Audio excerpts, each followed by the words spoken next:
(14 de abril de 1975). Porto Velho, Rondônia. Às 12 horas, após 10 dias de viagem, um ônibus adentra a cidade arrastado por um trator, uma vez que há dias chovia ininterruptamente e as estradas se encontravam praticamente intransitáveis.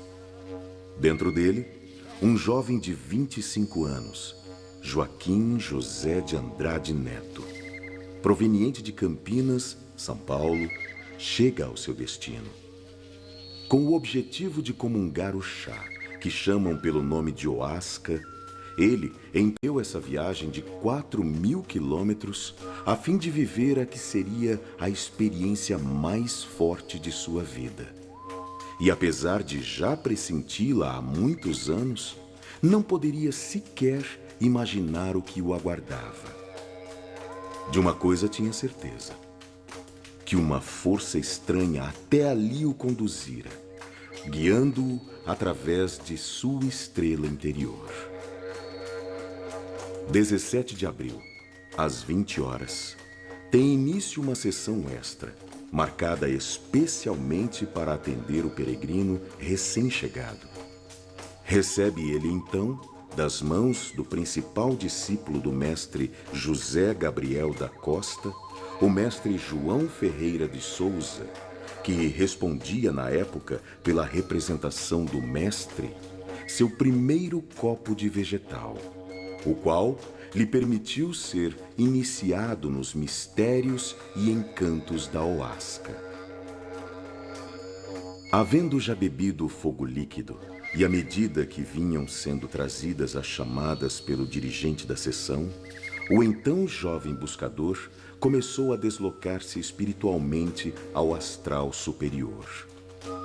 Nesse novo plano, sua memória espiritual manifestou-se de forma intensa, permitindo-lhe vivenciar inumeráveis sensações e desvelações através do tempo. A partir daí, sentiu-se ungido por um poder que o colocou de joelhos e, em silêncio e trêmulo, recebeu o que há muito tempo pressentia que iria receber um dia. A seguir, retornou à terra. Num abrir e fechar de olhos, sentiu-se novamente na presença das 40 pessoas que se encontravam no salão do vegetal. Olhando o relógio na parede do templo, viu que este marcava 21 horas e 59 minutos. E, de repente, foi outra vez transportado. Viu-se então a uma distância capaz de permitir-lhe observar de forma nítida o planeta Terra e sentiu-se atraído por uma poderosa força magnética, a qual fez com que ele se aproximasse cada vez mais. Fazendo-o percorrer diferentes momentos da história, com intervalos que variavam às vezes em milhares de anos, essa força possibilitou-lhe visitar lugares que eram os berços das doutrinas mais antigas do mundo e ter, portanto, acesso às tradições mais secretas de todos os tempos, penetrando bibliotecas, consultando pergaminhos e conversando com antigos mestres que eram os guardiões dessas tradições. Após essa viagem multiexistencial, através do tempo, e diante da clareza e precisão com que via e sentia tudo, deu-se conta da insuficiência de condições de todos aqueles lugares percorridos para proporcionar a seus adeptos a oportunidade de se elevar a um grau de compreensão acima do limitado objetivo de sobrevivência. Era justamente para constatar esse fato que se encontrava ali, tendo a oportunidade de percorrer os mais recônditos lugares sagrados e o centro de todas as religiões e de todas as sociedades secretas, das quais fizeram parte pessoas determinadas a contribuir com a trajetória histórica da evolução do homem. Isto serviu para que pudesse confirmar de forma inequívoca a sua predestinação de cumprir uma missão na união do vegetal, que é a de livrar a humanidade da ilusão, ensinando-a a se conduzir sobre a terra. E ao mesmo tempo em que se sentia reflexivo diante da natureza parabólica de tão surpreendente viagem ao interior de si mesmo, não podia questionar a força estranha que nele se encarnara, permeando-o de serenidade e vigor, capazes de lhe permitir um estado de coragem e confiança, o qual foi reconhecido por ele como uma convicção.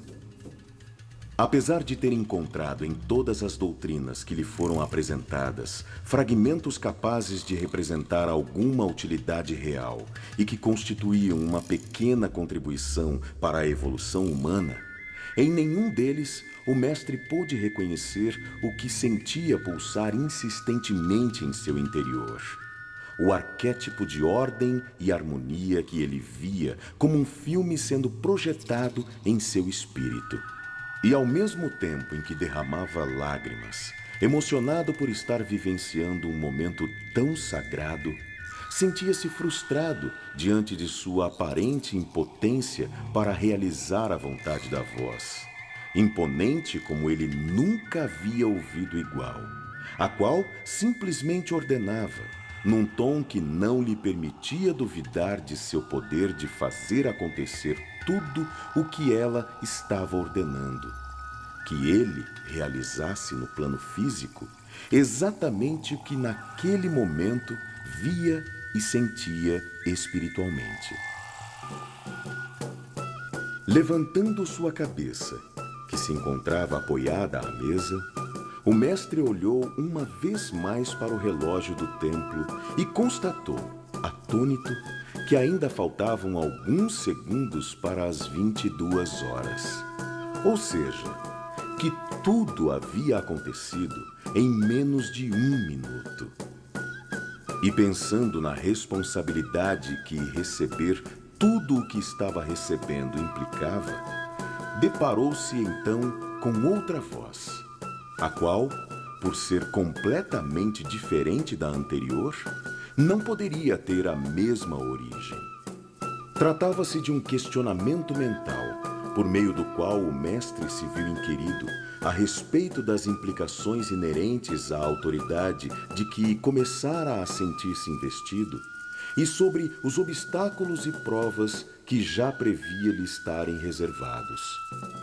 Considerou, por exemplo, que a partir daquele dia, o seu relacionamento com as pessoas, tanto em âmbito familiar como social, sofreria uma mudança copernicana diante da nova relação, a de discípulo-mestre. Pressentia ainda a imensa dificuldade de reunir os homens para lhes transmitir de boca a ouvido a boa nova, de conduzi-los a confiar em ensinamentos tão incomuns, principalmente provindos através da ingestão de um chá. Além disso, como obteria os recursos capazes de viabilizar uma obra tão grandiosa, tão difícil e, enfim, de tamanha magnitude e envergadura? Mas o mestre, que é o mestre, neste momento pensou: se este misterioso e poderoso chá me possibilitou ver e vivenciar isto tudo em menos de 1 minuto, então toda e qualquer dificuldade se torna ilusória diante da inexorabilidade de realizar e levar adiante esta obra a mim determinada. A partir desse momento, sentindo a importância da proximidade e do amor espiritual que o une a este misterioso líquido, nunca mais o mestre deixou de beber da inextinguível fonte da ayahuasca, a água pura e cristalina que o vem alimentando permanentemente e fazendo de forma encantadora e misteriosa com que ele realize tudo o que lhe vem sendo segredado pela voz da consciência. E hoje, transcorridos 34 anos desde sua primeira experiência com o vegetal, os fatos só fazem confirmar que a voz que ele ouviu, a voz da borracheira, é a voz da mais alta expressão da verdade.